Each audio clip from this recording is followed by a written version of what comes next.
Welcome back, everybody. I hope you're doing well. Hope you're having a great day, night, whatever you're doing, wherever you are. I hope you're doing well. I hope you're full of love. It's the week of love. It's Valentine's Day week. And Valentine's Day, as we all know, is the day where you find out that there's people out there that exist that you never knew exist. It's the day of hard launches. It's the day of surprises. It's the day where you open Instagram and you go, what the hell? Because it's always like the hottest girl you know just posting the best year of my life with you. And it's like, who's this dude? Who's this dude? And the timelines never add up. The timelines never add up. Because you know within the past year that person's been doing some stuff. They took a girls' trip to Cabo. They were clubbing in Miami. Now all of a sudden it's the best year of their life that they've spent with this person who's never graced God's green internet until today, until this mysterious hard launch. I'm not buying it. I'm not buying it whatsoever. And if you're gonna hard launch on Valentine's Day, don't do it with an ugly person. There's already enough going on in the world. First, we get Trump's inauguration. Rights are being redacted. Planes are falling out of the sky. Now you're going to post your ugly-ass boyfriend on Instagram for Valentine's Day? Let's have a little bit more consideration for the people. Okay? Before we post for Valentine's Day, let's have a little bit more consideration. When it comes to Valentine's Day, I feel like I'm a doomsday prepper. I'm just on the edge of my seat, just preparing to see hard launches from people that I'd never expected to ever be cuffed. People I never expected to be in relationships. It's like I can't tell if it's Christmas morning or if it's Armageddon. Because it's always the people that you least expect. It's like someone that you had a distant crush on but made absolutely no effort to connect with. Never asked them on a date, never even really tried to talk to them ever, but just have had a crush on them for who knows how long. And then they post their significant other on Valentine's Day. And you're like, oh, what the fuck? Oh, what the hell? As if you've been actively pursuing this person for months. As if you've been dating this person or even talking to them for an extended period of time. No, it's just someone you've actually never made any effort for, but then they post a significant other and all of a sudden your day is ruined. Dude, if I had a nickel for every time that happened, I wouldn't need to be talking to my computer. Actually, I probably would because I'd only have 5 nickels. So that's really not that much money, but you get the point. That's always the worst when you're like, oh yeah, I kind of have a crush on this person and just never do anything about it. And then they hard launch someone. Oh, that's the doomsday half of Valentine's Day. The Christmas morning half of Valentine's Day is okay, let's see what these relationships are like. You can do your analysis on a relationship based off of the Valentine's Day post. Because the captions tell you everything. My favorite captions that I see, my favorite captions that I see are the captions that are always so self-serving when giving their partner a compliment. And this is something that irks me just across the board, whether it's someone writing a birthday card or giving someone a compliment or Valentine's Day or an anniversary, anything like that where you're saying something nice about someone else. It always irks me and confuses me, and I feel like you can tell a lot by a person on how they compliment someone else. But when they make it about themselves, there's something about that I'm like, okay, so you're making this compliment, you're making this post, you're making these statements about someone else, but you're making them about yourself. And what I mean by that is when you see someone give a compliment to someone, be like, oh, I love the way you make me feel. I love the way you cook for me. I love the way you do this for me. I love the way all looping back to themselves. Sorry, I just got a glimpse of myself in the monitor and got really self-conscious. Talk about making it about yourself. But I always find it so weird, like when someone posts something of their boyfriend or their girlfriend or whatever, and they're like, I love all the things you do for me. I love the way you make me feel like this. I love the way you make. It's like, hey, what about them? What do you like about them? Like, you could easily just reframe that. Hey, plug it into Chat GPT and say, hey, Chat GPT, make this less about me. Hey, Chat GPT, how do I compliment my partner without making it about me? All you have to do is be like, I love how considerate you are. I love how thoughtful you are. I love how you're always putting others first.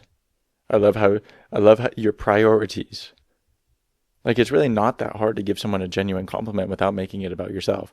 Even if you do want to make it about yourself, even if you're like, oh wow, like you're always putting my needs first.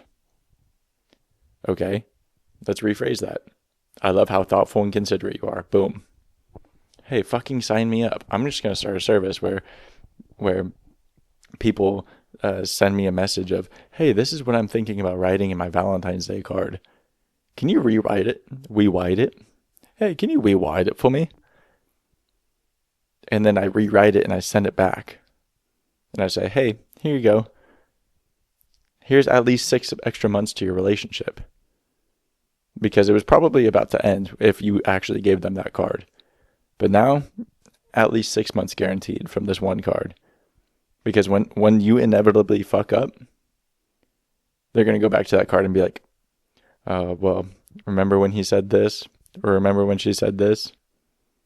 Like this card was so help. Dude, can I talk?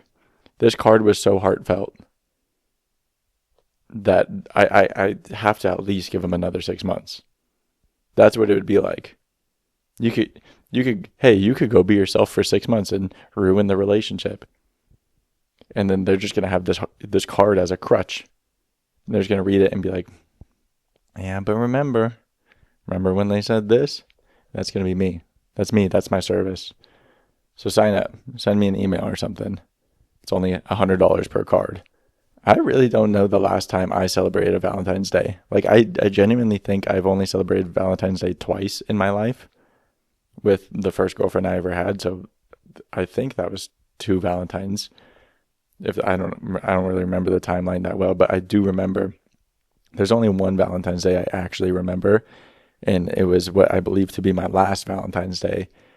And we broke up soon after. We went to the live taping of the Late Late Show with James Corden, and which I don't even think is a show anymore. Goes to show you. But after that, we didn't last very long because I'm not going to say because, but it's likely that it's James Corden's fault. I'm joking. It's not James Corden's fault. There's a lot of lore to that relationship that you may never get, and that's okay. I don't know if we're ever going to get to that point, but maybe, we'll see. But when we went to the James Corden show, it broke the illusion that I had. I was like, oh, like I used to watch the clips on YouTube. I was like, this is funny. Carpool karaoke. This is fun. And we went, and it was not that funny. It was not that cool. In between, like on the commercial breaks and stuff, like I've always seen clips of Jimmy Fallon where he'll like talk to the crowd and make jokes, and it's like very interactive and stuff. No, they just shut off all the lights, and he just like sat there. And he'd like take notes or like review his questions for the next guest or something. And the guests that they had weren't even good. I don't even remember all of them, to be honest. I do remember one of them was Ray Romano, and he was like not that funny. And then the musical guest was, I actually don't remember the musical guest. I wanted to say Lucas Graham, but I think Lucas Graham just had a song on the radio at the time, because I almost also said Julia Michaels, but Julia Michaels also had a song on the radio at the time, and I don't think it was either of those people. But they did pick people from the crowd to like be in the background when they introduced the band, and they did pick me and my girlfriend at the time. And so there's an episode of the Late Late Show with James Corden somewhere out there in the world where he's introducing the band, and me and my now ex-girlfriend are standing like right behind James Corden, like right next to the little bar. But it was pouring rain that day, and we broke up soon after that. So that was the last Valentine's Day I had, and I think that was 6 years ago. Oh my God. Yeah, that was 2019. Valentine's Day 2019 was the last Valentine's Day I actually celebrated. So now I observe. I'm an observer of the holiday from an outside point of view. I like to see the Instagrams. I don't like to see the Instagrams. It's a mixed holiday. But I love love. At the end of the day, you know me. You all know me. I love love. It's funny because I feel like it always rains around Valentine's Day here in LA. Like, I was just telling that story about Valentine's Day, and it was pouring rain when we went to the James Corden show, like pouring rain. And it's going to be raining tomorrow and Friday over here. Like, they're preparing for like significant rain. We haven't gotten like any rain all winter, just a little bit here and there. And they're like getting ready for like possible flood warnings. Like, they're like, could be 2 inches overnight. 2 inches overnight. That's my last relationship. Sorry. But it's supposed to be dumping rain, and I feel like it always dumps rain on Valentine's Day. And I feel like that just puts like a little damper on the day. But also, like, it could be cool just because, like, stay in, have dinner, watch a movie by myself, I guess. You know what I think should happen is, I think that for the Met Gala or like these big ceremonies where there's all these celebrities and they have these designer brands decking out these celebrities, I think they should agree, like have a group of brands or maybe even all the brands for something like the Met Gala agree to just bring like ordinary people as their showcase. Like, if I can't name any designer brands. Like, I don't even know if these are featured at the Met Gala, but like a Prada or a Gucci or something like that. These designers, what if they were like, okay, we want to showcase our product, but we want to get a bunch of attention. How would we do that? What if they put it on like just an average random person and showcase that their product makes, like, it's actually their product that's showing? Because you could put a fucking Trader Joe's bag on Dua Lipa and she's still going to look like the hottest person on the planet. But if you put like an ordinary ass person in like a super nice designer suit and he all of a sudden is like super attractive, and it's like, oh shit, Tom Ford can make anyone look super sexy. I feel like that would be kind of cool. Like, what if the Met Gala was just like what if the theme was like ordinary people? And instead of celebrities, like, there's no celebrities, and they just bring a bunch of ordinary people in and just deck them out in like these outfits that are thousands and thousands of dollars that the celebrities wear every year. And it's just ordinary people, and they're like stunting on the red carpet. They're doing their thing. I feel like that would be pretty cool. Or maybe if there was like a mix of celebrities and ordinary people, where like you have like Kylie Jenner and then freaking Raniel from Vaughn's right next to her, and just like, who the fuck is that? And it's just like, I feel like, I don't know, we need to spice it up. We need to spice it up in some capacity, because I feel like it's getting old. It's just the same thing every year. Like, the last exciting thing was Jason Derulo falling down the stairs. What was that, 2012 or something like that? And then what? Chris Ross smacking Chris Ross in the penis. Chris Ross smacking Chris Ross in the penis. Like, the Grammys were cool. I just feel like that was the first award show where like big public event, like mainstream event, that's like actually done something worth talking about in a while. Like, the last thing that I remember anyone talking about was when Chris Rock actually, dude, the meme is so embedded in my brain that I don't even know what actually happened. Will Smith slapped Chris Rock at the Oscars. Jesus Christ. The last thing that anyone was talking about was when Will Smith slapped Chris Ross.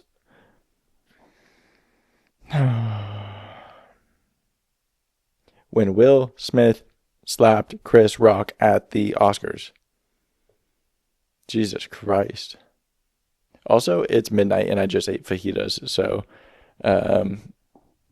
if that tells you how I'm doing this week, I'm probably going to have some heartburn. But the fajitas were so good. I just couldn't let them I couldn't let them see the rest of the night. I couldn't let them make it into tomorrow. And I love leftovers. Like, thing about me is I will eat leftovers. I'm the leftovers king.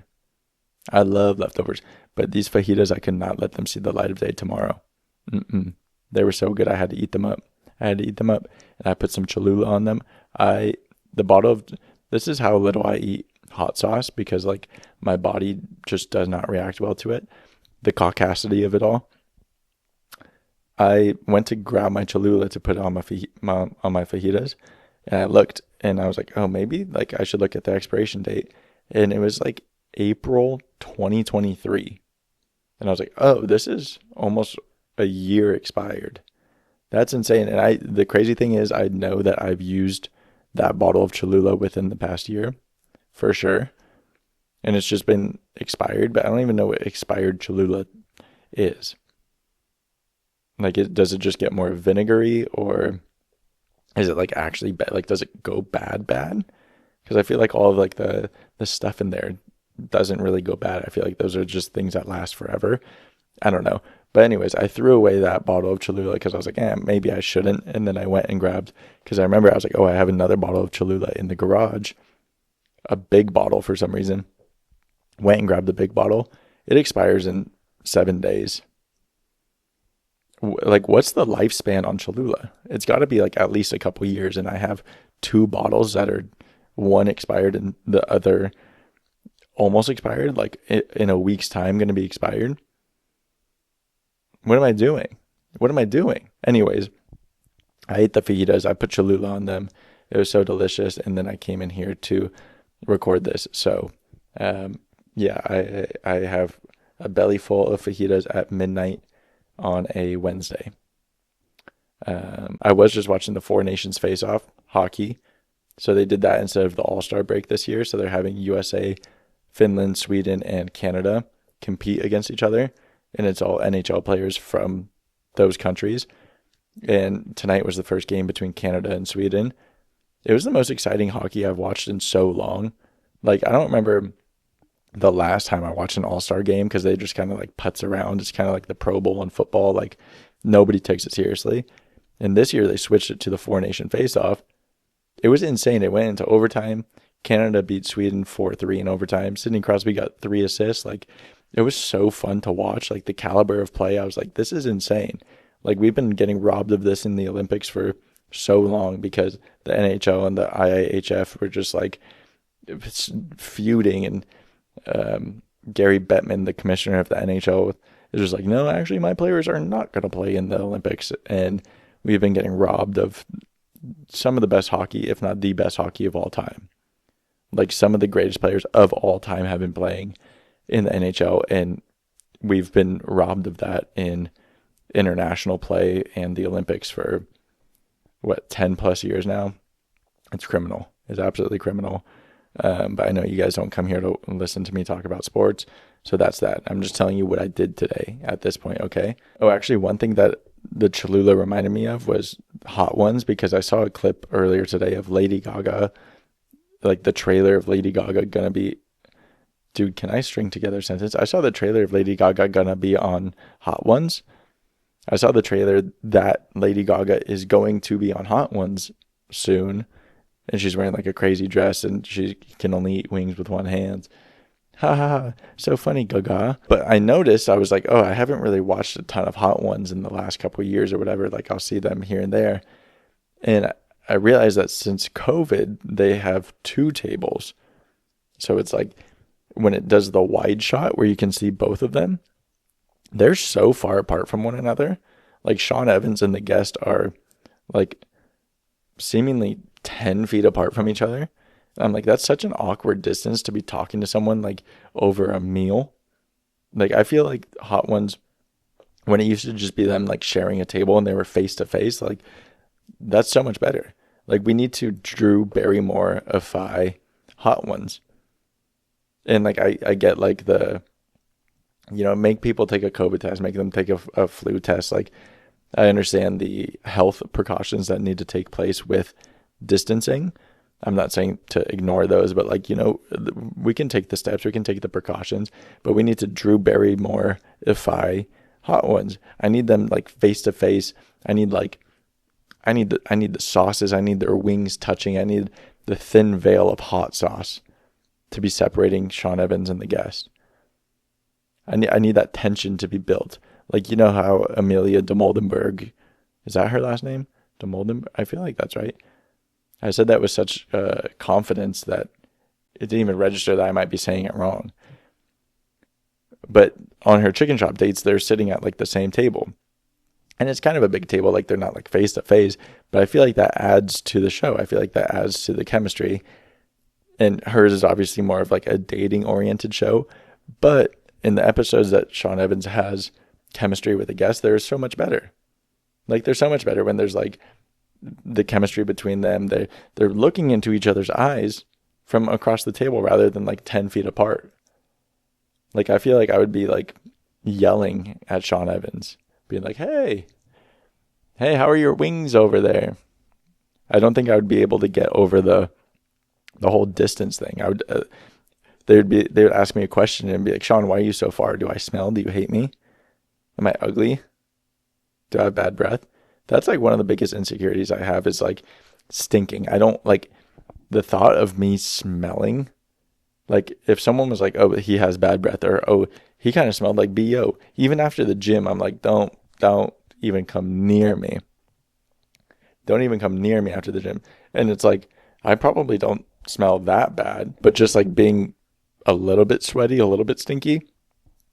Dude, I don't, the thought of someone being like, he's gross. You can say a lot about me. You can be like, oh, that guy's fucking weird. That guy's out of his mind. That guy's whatever. You know, I've heard it all. But if someone was like, you stink, you smell, your breath is nasty, you walked by and I went pee you and the hairs of my nose singed, I don't know what I would do. I don't know what I would do with myself. I would lose it. I would absolutely lose it. You know, people talk about my appearance all the time, you know. People say crazy things all the time. Whatever. It doesn't really affect me, but if someone said I smell, if I get a single comment on this video that's saying that I smell, I will find you. I will find you. I will reply to your comment with your home address. No, that's a little bit dramatic, but like you get the point. You get the point. And like speaking of being dramatic, I was driving the other day. I swear I live in a town with the worst drivers of all time. Every single day I somehow get behind a car going 20 miles per hour or less in a 45 plus zone. I don't know what is going on. Most of the time it's a 2-lane street and I'm behind a car going 20 miles per hour and I go, okay, I'm going to go around it. I'm going to switch lanes. Hey, guess what? The car right next to it going 15 miles per hour. And I look around and I go, what is going on? What is actually going on? And this happens every single day. But this morning I was driving to the gym and the car in front of me is going to be turning right into like a plaza. And instead of like slowing down to, I don't know, 5-10 miles per hour to turn in like a normal person, they full on slam on their brakes, come to a full entire stop, and then turn into the plaza. I damn near lost my shit. I was being so dramatic. I was driving. I exhaled and rolled my eyes. And then I like went outside of my body and saw myself rolling my eyes. And I was like, okay, you're the most dramatic bitch ever. You're being so dramatic. And I couldn't help but laugh at myself because I was like, what are you doing being so, are you rolling your eyes at the car in front of you? Who are you? Who are you? And I laughed because I was like, you ever catch yourself being so dramatic that you laugh? But like in the moment, it feels so, it feels so cathartic. Like being that dramatic, like just to get it out feels so good. But then as soon as you acknowledge what you just did, you're like, oh, I was being so dramatic. I actually didn't need to be anywhere close to that dramatic. That was me. I was driving. I was going like this. Car completely stops in front of me. I roll my eyes, go to the lane, swerve around the car, just like the most dramatic shit ever. And as soon as I did, I was like, oh, whatever. And mind you, it's early. It's morning. I'm tired. I'm like sipping on a Celsius, trying to like wake up. So I'm like half asleep, like rolling my eyes, go around the car. And then I was like, dude, what are you doing? What are you doing? You're so dramatic. You're so dramatic. One of the last things I want to talk about is I love when things don't work out. Like, I've been working towards something. I can't really say what it is, but there's been something that I've been working towards for months now, and something that like I've thought would be really good for me and like my career, and just something that I've been striving towards. And I've been communicating with these people back and forth for a while. And I actually don't know if I can talk about this. I don't know if I can talk about this at all. However, when things start to look like it's not going your way, it's actually such like a liberating feeling, because it's like, oh, I was actually banking on them so much, or I was putting so much energy into this working out, that the fact that it's not is like, oh, I'm free. I'm actually free. I can actually do whatever I want. Like, whether that's something career oriented or relationship oriented, like this could be like if you're talking to someone for like a month or something, like you guys are talking, you're super invested, you're like, oh, like this, you're getting excited, whatever. And then all of a sudden they're like, oh, I don't see this working out. Like, you have that feeling of disappointment, obviously, where you're like, oh, like that sucks. But then I wouldn't say immediately, but like soon after that feeling of disappointment of like, oh man, what? Like, I was really banking on this, or I was excited about this, or I put so much effort, or I put so much energy into this. The feeling after that of being like, oh, I can actually do whatever I want. Oh, I'm free. I can do whatever I want. That feeling is so liberating. Realizing that you're no longer relying on anyone else, whether it's a business, a partner, or a relationship, or relying on anyone, whether it's energy or finances or whatever it is. You're like, oh, I actually am the master of my ship. I actually am the captain of my ship. My life goes wherever I go. It's not anybody else's life. I can do whatever I want. That's such a liberating feeling. And sometimes it takes those moments of disappointment or things not working out the way that you expected them to get to that point. Sometimes you have to be like, oh, I put so much energy into this, so much effort into this, and it feels like it just slips away from you, and you're like, fuck. But when that feeling comes of, oh yeah, I actually am in control, this is my life, it's such a good feeling. Like, that's one of the reasons why I love when things don't work out. Because it's like, sometimes things don't. Sometimes things have to not work out for you to realize that you are the one in control. Sometimes things have to not work out to make you realize that you were banking your life on someone else. You were putting your energy, you were investing your time, you're investing your resources into someone else that wasn't going to take care of it the way that you are. They weren't going to show up for you the way that you were. They weren't going to have your best interests in mind the way that you would. And sometimes it takes something not working out. Sometimes it takes that level of disappointment, the veil to be lifted, the mirage to be shattered of, oh, I really think that this person is this, or I really think that this company is this, or I really think that whatever it may be, oh, this opportunity is going to change my life. Whatever it may be, once that shatters, once that disappears, sometimes we need that to realize, oh yeah, I'm actually the one driving. Oh, it's actually all contingent on me. I didn't need this other entity. I didn't need this business. I didn't need this partner. I didn't need whatever it may be. I don't actually need that. All I need is me. That is a liberating feeling. That's freedom. That's your life. That's all you need. That's all you need. And if you do find opportunities where it feels right, and if you do find opportunities that just come together seamlessly, And it's funny because it's always the ones that you're like chasing after, the ones that you pursue so desperately almost. When it really is true when you come from that place of desperation. Like people always talk about like, oh, desperation, desperation.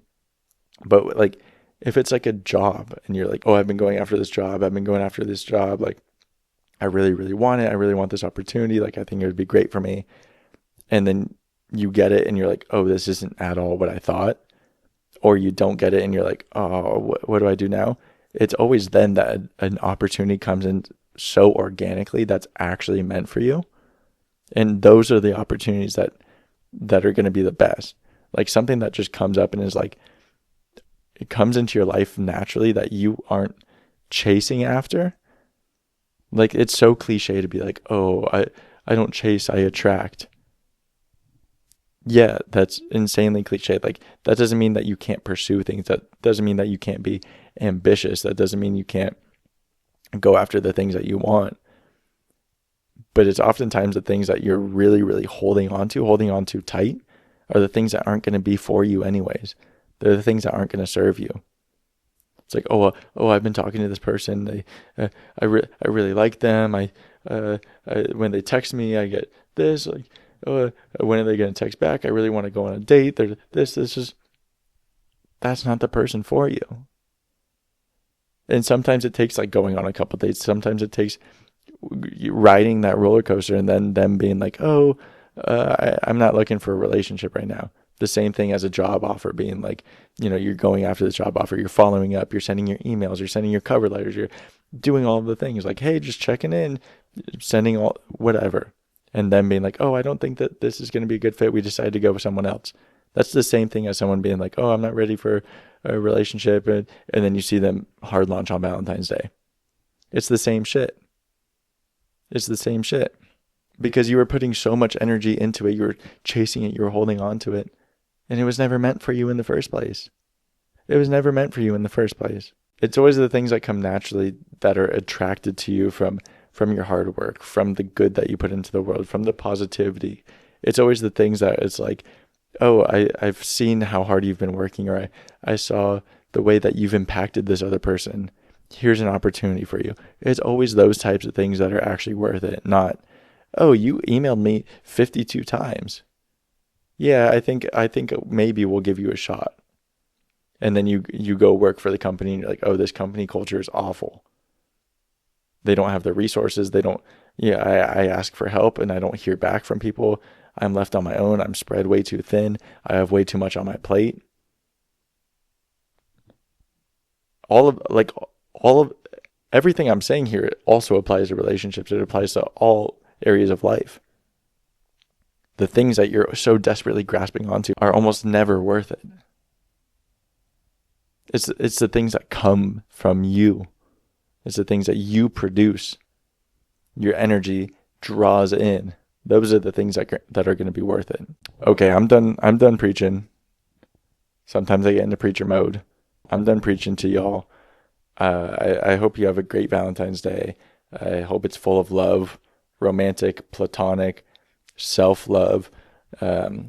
If you're with someone, if you're in a relationship, write a card. Write a nice, heartfelt, handmade card that is actually about them. Don't make it about yourself. Be sincere. Be sweet. It really goes a long way. If you're in a platonic relationship, if you're going out with the boys, or if you're going out with the girlies, or you're going out with your family, if you're going out with one of your best friends, enjoy those moments. Like that's real love as well. That is such a pure form of love. That's such a special form of love. Don't take that for granted. Those are really the things that we have to cherish in this life. If you're by yourself, of course, show yourself love. I think that might be one of the hardest things to do on a holiday that's so love-oriented, so relationship-oriented. If you're by yourself, go to a nice dinner, watch your favorite movie, listen to your favorite songs, do something, paint, do a puzzle, build a Lego, knit a scarf, read a book, whatever it is that brings you joy. Bake a cake, bake some cookies. Whatever it is that makes you feel nourished, the things that make you feel loved, the things that make you feel full. Like for me, something like that is like, oh, I'm going to go work out. I'm going to cook myself a nice meal. I'm going to stretch. I'm going to maybe clean up a little bit. I'm going to listen to a podcast. I'm going to listen to my favorite music while I do all of these things. Like that's how I show myself love. And it's important to have those too, especially on days that are so love and relationship oriented like Valentine's Day. So whoever you're with, whether it's someone else or yourself, I hope your day is full of love, positivity, kindness. There's so much going on in the world. So just be safe, be kind, say something nice to someone. You really don't know what they're going through. It could change their life, truly. Give people compliments. I'm going to stop telling you what to do, but live your life, be kind, be full of love, be safe, and I love you so much. Thanks for watching.